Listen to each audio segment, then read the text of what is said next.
జగిత్యాల జిల్లా నుంచి ఇవాళ ప్రధాన వార్తలు ఒకసారి పరిశీలిస్తే జగిత్యాల జిల్లా కోరుట్ల నియోజకవర్గంలోని ఇబ్రహీంపట్నం మండలం యమాపూర్ గ్రామానికి చెందినటువంటి మహిళలు అలాగే కొన్ని కుల సంఘాలు కూడా ఇవాళ జిల్లా కలెక్టరేట్ను రావడం జరిగింది. జిల్లా కలెక్టర్ను కూడా కలిశారు. సత్యప్రసాద్ను కలిసి వినతి పత్రం సమర్పించారు. కారణం స్థానిక సంస్థల వేళ విడిసి సభ్యుల ఆగడం లేదు అనేటువంటిది వీళ్ళ ప్రధానమైనటువంటి ఆరోపణ.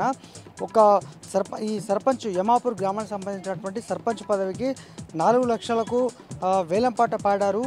ఆల్రెడీ ఒకరు పోటీలో ఉన్నటువంటి నేపథ్యంలో ఈ విధంగా చేయడం సరికాదు, ఖచ్చితంగా పోటీలో నిలుస్తాము, అధికారులు కూడా వాళ్ళకే వంత పడుతున్నటువంటిది ఇప్పుడు ఈ గ్రామస్తులు చెప్తున్నట్టు వాదన. ఈ నేపథ్యంలో ఇవాళ జిల్లా కలెక్టరేట్కి వచ్చి ఫిర్యాదు చేసి ఈ కలెక్టరేట్ వద్దనే బైఠాయించి నిరసన అయితే వ్యక్తం చేశారు.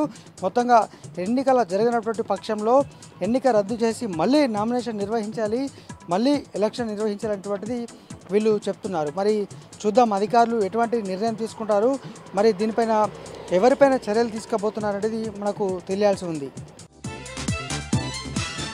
ఇక జగిత్యాల పట్టణంలో జగిత్యాల కుక్కల బెడద కోతుల బెడద తీవ్రమైంది. రోజు రోజుకు కోతుల ఆగడాలు భరించలేకపోతున్నారు ప్రజలు.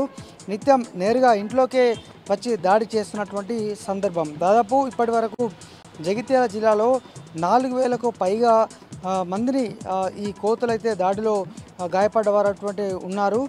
ఒక మల్యాలకు చెందినటువంటి ఒక మహిళ అయితే ఏకంగా వృద్ధురాలు, ఆమె కాళ్ళు చేతులు కూడా విరిగిపోయినటువంటి సందర్భం.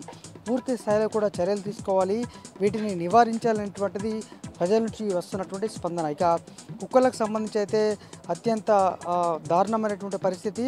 విద్యార్థులు స్కూల్కి వెళ్ళాలంటే కూడా జంకుతున్నారు, నడిచి వెళ్ళాలంటే కూడా భయపడే పరిస్థితి నెలకొంది. మరి అధికారులు ఏం చర్యలు తీసుకుంటారు, ఇప్పటికైనా మెలకొని ప్రజలను కాపాడతారా లేదా చూడాలి.